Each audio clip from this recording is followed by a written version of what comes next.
Luigi Flora, bonjour. Bonjour. La Maison de la Médecine et de la Culture reçoit Luigi Flora sur le thème de prendre soin à l'heure des nouvelles technologies.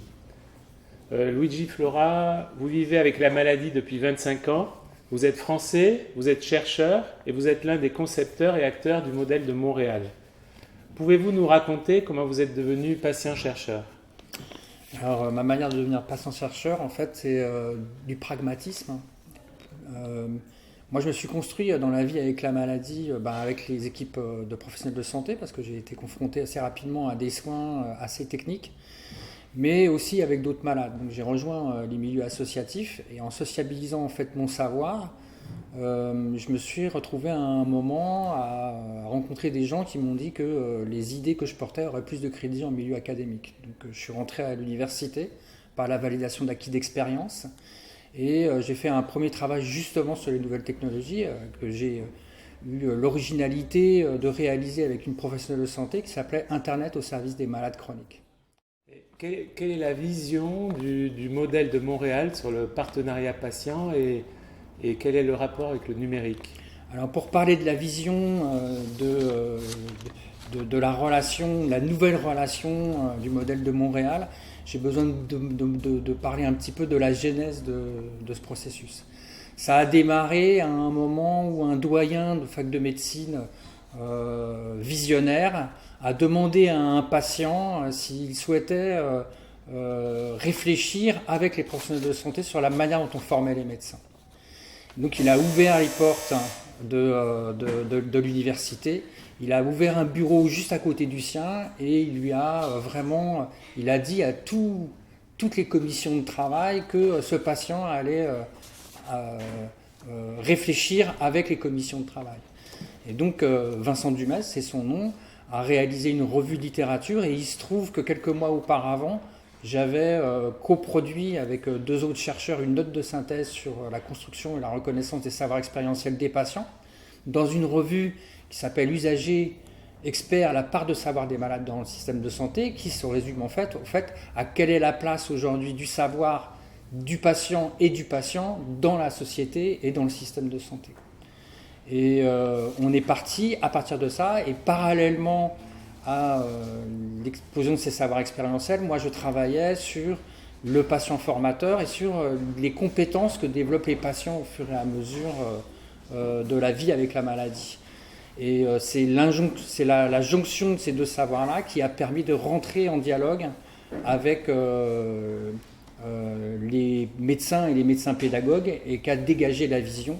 Et cette vision est un déplacement. Parce qu'en fait, on est aujourd'hui dans un modèle principal qui est l'approche centrée sur le patient, où le patient est au centre et des préoccupations du système de santé, alors que là, nous, on l'intègre comme un acteur à part entière, avec sa propre expertise, au même titre que l'expertise de tous les corps de métier dans le domaine de la santé. Et donc, c'est une circularité de ces savoirs qui permet, en fait, de reconsidérer le système de santé. On pourrait presque dire c'est un soignant comme un autre, comme le médecin, comme l'infirmière, comme le patient. C'est un soignant comme un autre et on pourrait même dire que c'est le soignant qui permet la continuité des soins. Parce que depuis que nous avons démarré cette entreprise, il y a une chercheure anglaise qui a sorti un peu des moyennes de temps de soins considérés et elle a fait une moyenne en disant qu'un malade chronique passe entre 5 et 10 heures avec les professionnels de santé dans l'année en moyenne, alors qu'un patient et ses proches vont jusqu'à 6250 heures par an de soins. Alors ça va du prendre soin jusqu'à des soins, de l'auto-soin et de l'autodiagnostic. On a montré aussi que le système de Montréal avait une valeur dans la réduction de la souffrance des soignants. En effet, les soignants ne sont plus jamais seuls puisqu'ils sont toujours à la fois au sein d'une équipe de soignants et à la fois en relation avec leurs patients. Et ce qu'on a montré aussi, c'est que la décision partagée permettait donc une co-responsabilité de la décision. Et là, le médecin n'avait plus peur, n'était pas polarisé par cette peur de la plainte et pouvait travailler en confiance. Alors là, si je peux, effectivement, quand on a commencé à à faire des propositions dans l'enseignement. Assez rapidement, le constat qu'on a fait, c'est qu'on ne pouvait pas apprendre quelque chose à la faculté et puis pas diffuser dans les milieux de soins. Pour une raison simple, c'est que la formation des professionnels de santé aujourd'hui se passe en grande partie dans les milieux cliniques. Donc assez rapidement, quand on a donné les premiers cours, on est allé au ministère de la Santé du Québec et on a demandé un premier budget pour commencer à expérimenter cette dynamique dans les réseaux de soins.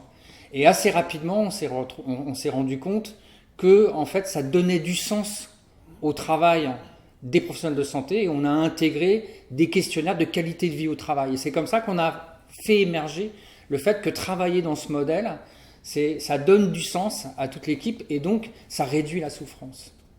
Est-ce que vous pourriez nous dire les obstacles que vous avez rencontrés et puis un peu ça pourrait nous orienter dans l'idée d'introduire ce modèle en France? Alors avant de parler des obstacles, je parlerai en fait de ce qui a permis de vraiment lancer ce processus. La première chose, c'est qu'on a un doyen qui est un visionnaire et qui avait des fortes capacités de leadership. Donc il a donné la possibilité d'expérimentation en mettant tout son poids de leadership dans la balance. Et c'est ce qui a permis de faire lever et de ne pas fermer l'expérience dès que les résistances sont apparues, parce que de nombreuses résistances sont apparues, parce que ça reste quand même un modèle contre-culturel aujourd'hui. Les résistances que je pourrais voir en France et que je constate, parce que là je suis revenu depuis quelques mois en France et j'essaie en fait de proposer une expérimentation de ce modèle, c'est d'une part l'organisation même du système académique et du système de soins en France, et justement ce manque de leadership. Une personnalité qui serait un poste et qui promouvrait cette démarche et qui protégerait à minima des expérimentations. Une des autres résistances, c'est une résistance de vision économique à court terme. Alors que si on réfléchit bien, le modèle de Montréal, c'est une goutte d'eau économique par rapport à l'ensemble de ce que génère, aussi bien dans une faculté de médecine que dans les milieux de soins, en fait, la vie des organisations. Et puis, après, une troisième résistance, c'est que en fait, on est dans l'habitus, on est dans les habitudes. Et aussi bien les professionnels de santé que plein de patients sont à la place où l'organisation les a mises, quoi. Et ça, c'est aussi un handicap. C'est la raison pour laquelle, à Montréal, au-delà de ce qu'on a produit dans l'université, on a monté une école du partenariat de soins pour accompagner dans ces changements de comportement et d'habitude les patients et les professionnels de santé dans cette démarche, dans cette nouvelle dynamique. Luigi Flora, j'espère qu'on saura ici à Nice vous écouter et je vous remercie. Merci.